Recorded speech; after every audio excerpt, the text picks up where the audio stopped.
పావుని పూజ చేయడము అంటే ఏదో అర్థం పర్థం లేకుండా చేతకాక పూజ చేస్తున్నారనుకోకూడదు.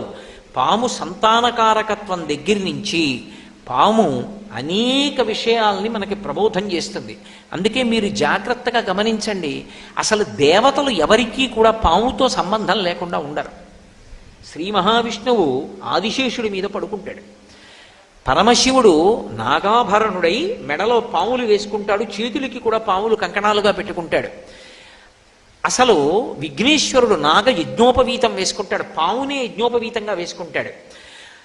శ్రీకృష్ణ భగవానుడు కాళీయమర్దనంలో ఆయనకి ఏ రంగస్థలం పనికి రాలేదు. ఆయన కాళీని యొక్క పడగల మీద తాండవం చేశాడు.